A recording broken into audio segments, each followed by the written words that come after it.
இந்த நாள்ல கூட I want you to turn to John chapter 11. ஹalleluya. நிறைய பேர் அசியூம் கூட பண்ண இருக்கலாம்.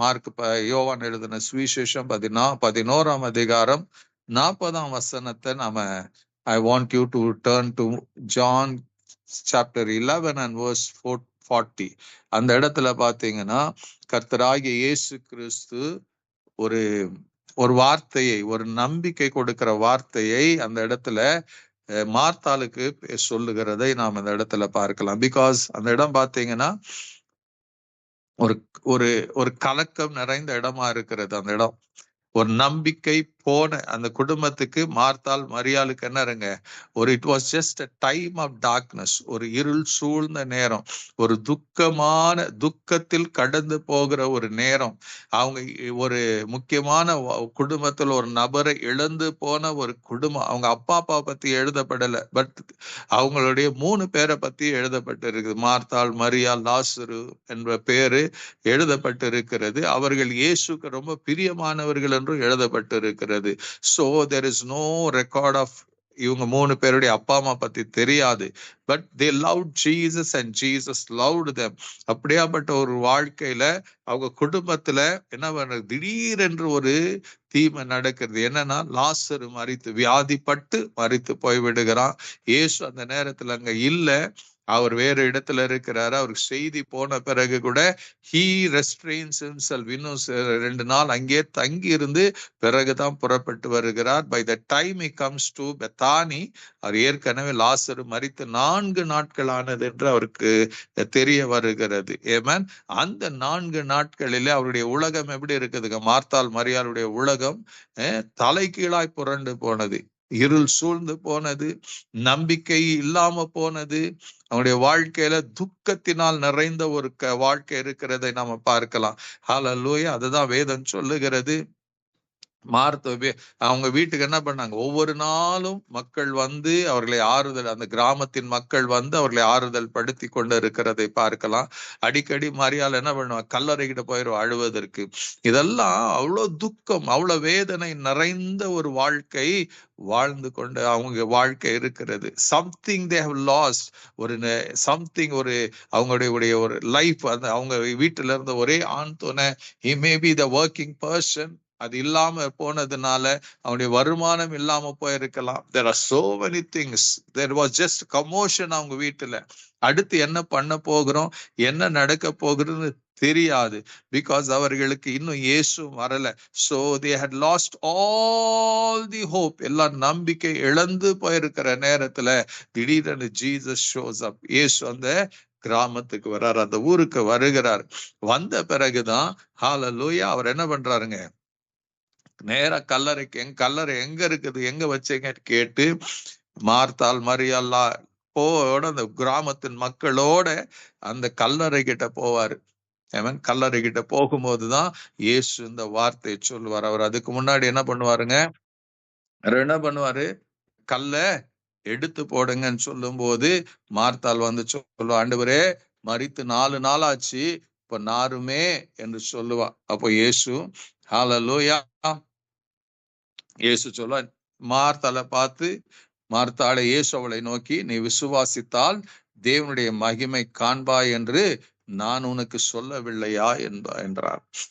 தேவனுடைய மகிமை, நீ விசுவாசித்தால் தேவனுடைய மகிமையை காண்பாய், நீ விசுவாசித்தால் தேவனுடைய மகிமை காண்பாய் ஏற்கனவே சொல்லி இருக்கிறமா. ஹல்லேலூயா.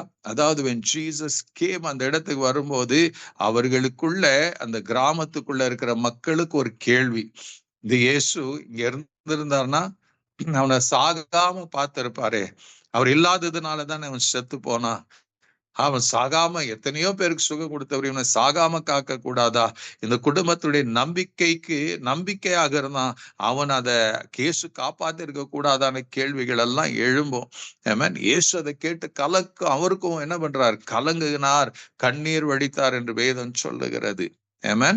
Hallelujah. But when he came, எல்லாரும் ஒரு காரியம் தெரியல, when he came into that place, life ஜீவனும் அவரோட கூட வந்தது. அதுதான் அவர் சொல்லுவார் கொஞ்சம் நேரத்துக்கு முன்னாடி மார்த்தாள்கிட்ட சொல், நானே உயிர்த்தெழுதலும் ஜீவனுமாயிருக்கிறேன், உன் சகோதரன் பிழைப்பான் என்று அவருக்கு ஒரு தைரியத்தை கொடுத்திருப்பார். ஆமென், ஹல்லேலூயா. இனி ஈவன் டு நைட் நம்ம அநேகருடைய வாழ்க்கையில இதுதான் ஒரு இருள் சூழ்ந்த நேரம் போல நம்முடைய வாழ்க்கை இருக்கும். ஒரு நம்பிக்கையற்ற ஒரு காலங்கள் இருக்கலாம். சிலர் என்ன வாழ்க்கை வேலை இன்னைக்கு இருக்கிற ஒரு ஒரு போராட்டமான ஒரு வாழ்க்கை என்னன்னா, என்னைக்கு இந்த வேலைக்கு போகிற வரைக்கும் நிம்மதி, லே ஆஃப் வந்துருமோ, என்ன வேலையில இருந்து எடுத்துருவாங்களோ, இல்ல ஏதோ ஒரு கலக்கம், ஏதோ ஒரு பயம் மனசுக்குள்ள இருந்து கொண்டே இருக்கும். இது என் வேலை போயிருச்சுன்னா நான் என்ன பண்ணுவேன், என் குடும்பத்தை எப்படி நடத்துவேன், என் இஎம்ஐ நான் எப்படி கட்டுவேன், எப்படி கேள்விகளோட தான் நிறைய. அதனால பயத்தோட தான் இன்னைக்கு அநேகர் என்ன பண்றீங்க, நீங்க வாழ்ந்து கொண்டு இருக்கிறீங்க. நீங்க இல்லைன்னு சொல்ல முடியாது. What will happen, what will happen, my hope will be shattered. அடுத்து நான் என்ன செய்ய போறேன்ற கவலையோடு தான் இருப்பீங்க. There are so many people. அந்த வியாதி, பலவீனங்கள் இப்படி ஒவ்வொன்றும் தாக்கி கொண்டு இருக்கும் போது என்ன செய்வது என்று தெரியாம தான் என்ன பண்றீங்க, சில நேரத்துல நம்ம ராத்திரியில தூங்கும் போது இந்த பிரச்சனைகளோட படுக்கும் போது நம்ம கண்ணு திறந்திருக்கும், மேல நம்முடைய சீலிங்க பார்த்து கொண்டு இருப்போம், என்ன பண்றதுன்னு தெரியாது. You'll just be awake but you don't know what to do. முழுக்க ஒரு குழப்பத்தோட இருக்கிற ஒரு சூழ்நிலை தான் அநேகர் நம்ம வாழ்ந்து கொண்டு இருக்கிறோம். அந்த அப்படியான ஒரு சூழலில் இருக்கிற இட் இஸ் பீன் ஆல்மோஸ்ட் எப்படின்னா அநேகர் எப்படி இருக்கிறோம்னா ஒரு டெட் சிச்சுவேஷன்ல தான் இருக்கிறோம். லாசரு மரித்து போனது போல அநேகருடைய வாழ்க்கையில இன்னைக்கு எப்படி இருக்குன்னா ஒரு சூழ்நிலை, ஒரு மரித்த சூழ்நிலையில போற இருக்கலாம். பட் கர்த்தராகிய இயேசு கிறிஸ்து அப்படியாப்பட்ட சூழ்நிலை தான் ஒரு யாருக்கும் புரியாத, யாரும் எதிர்பார்க்காத ஒரு வார்த்தையை சொல்லுகிறதை நான் நீ விசுவாசித்தால் தேவனுடைய மகிமை காண்பா. எனக்கு மார்த்தாளுக்கு என்ன சொல்ல, உன் சகோதரன் பிழைப்பான், உயிரோடு எழுந்திருப்பாங்க. ஆமென், ஹல்லேலூயா. இப்ப கூட நம்ம என்ன பண்ணோம், சில நேரத்துல when the promises of God come, தேவனுடைய வாக்குத்தத்தம் வரும்போது எந்த அளவுக்கு நமக்கு நம்பிக்கை, விசுவாசம் வருகிறது என்பது கேள்விதான் இருக்கிறது.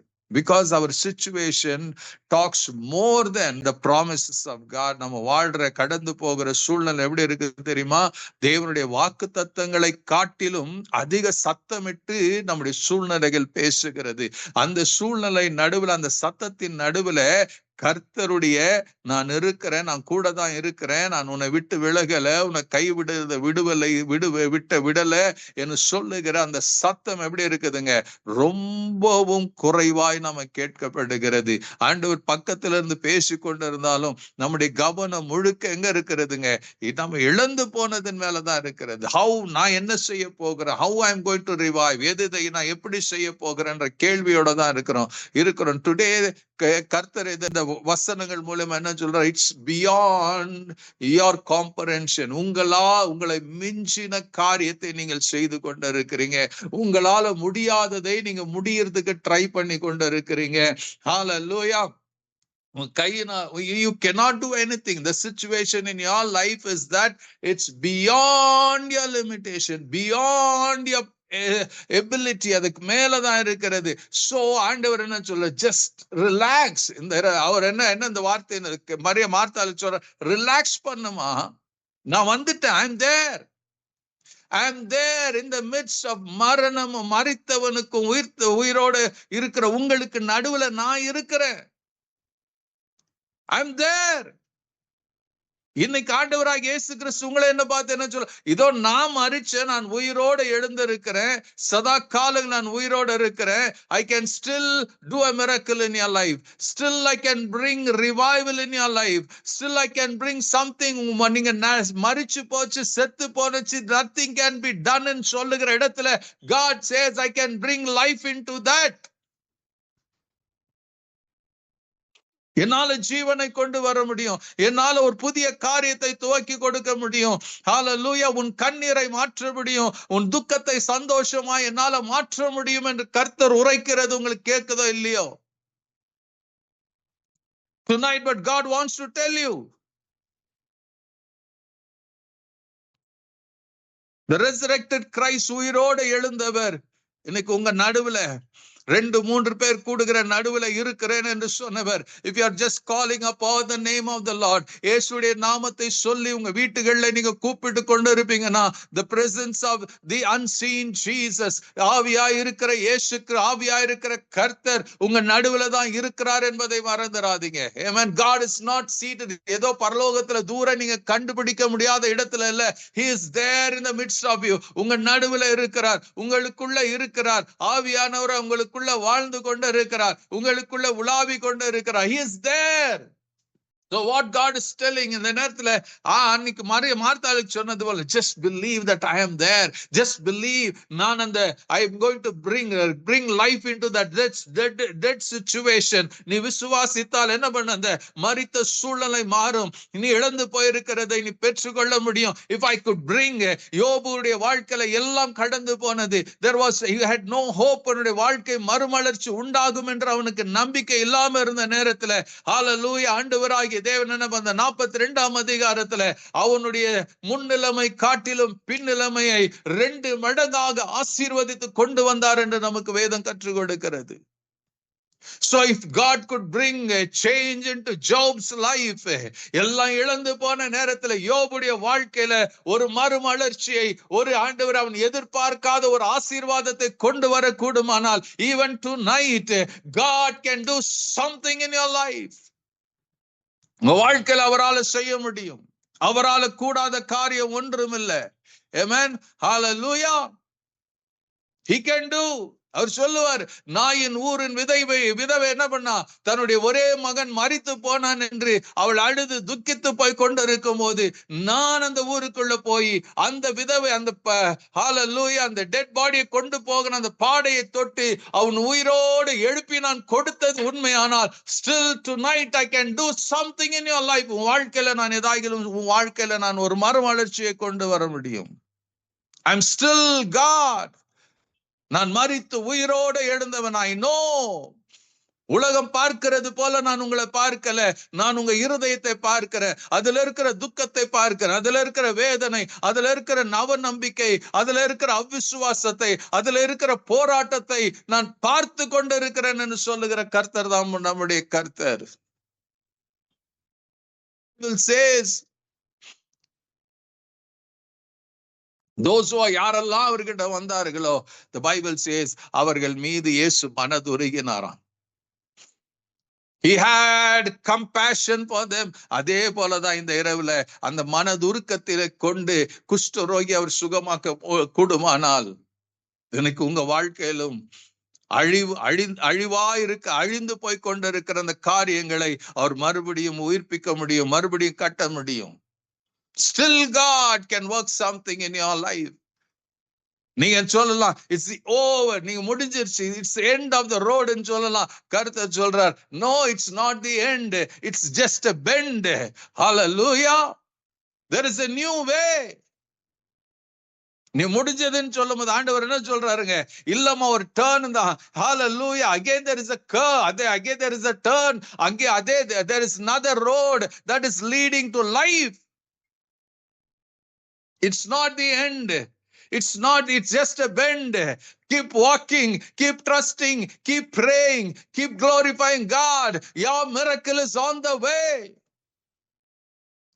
Just believe, just believe. நீங்க தான் சொல்லணும். உங்களை ரத்தம் சிந்தி மீட்டெடுத்தவர் உங்களை நடு வழியில விட்டு விடுவதற்காக உங்களை ரட்சிக்கல, உங்களை மீட்டெடுக்கல. அவர் நம்பிக்கை நங்கூரமா இருக்கிறார். Tonight he wants to revive you. Tonight he wants to bring a change in your life. Don't say everything is over. எல்லாம் முடிஞ்சிருச்சுன்னு சொல்லாதீங்க. முடிந்த இடத்துல கர்த்தர் ஒரு புதிய துவக்கத்தை, he can bring a new beginning in your life. உங்க வாழ்க்கையில ஒரு புதிய துவக்கத்தை கொண்டு வர முடியும். என்ன வாழ்க்கைன்னு சொல்லுகிற உங்க வாழ்க்கைக்கு அவர் புது அர்த்தத்தை கொண்டு வர முடியும். Just believe in him. Just believe in him. இயேசு வேதாக புதிய ஏற்பாடு முழுக்க 4 சுவிசேஷத்திலும் சொல்லுவார் அவர், நீ விசுவாசித்தால். Just will you believe? Will you believe? குஷ்டரோகிய நான் இது உனக்கு அற்புதம் செய்ய முடியும் நம்புகிறாயா? உன் விசுவாசத்தின்படி ஆக கடவுது. So God has not forgotten you. மார்த்தால மரியால அவர் தூரம் இருந்தாலும் மறக்காம அந்த அற்புதம் நடக்க வேண்டிய நேரத்துல கர்த்தர் வந்தது போல உங்களையும் கர்த்தர் மறக்கல, ஞாபகத்துல வைத்துக் கொள்ளுங்க. உங்களுடைய காலம் இன்னும் if nothing is happening, believe it that உங்க நேரம் இட்ஸ் நெருங்கி, உங்க அற்புதத்தின் நேரம் வந்து கொண்டு இருக்கிறது. உங்க அற்புதத்தின் காலம் நெருங்கி வந்து கொண்டு இருக்கிறது. Jesus is moving towards you people. His timing is not going to change. Character tonight maybe your night of miracle. Just pray, believe, expect, and you will see the glory of God.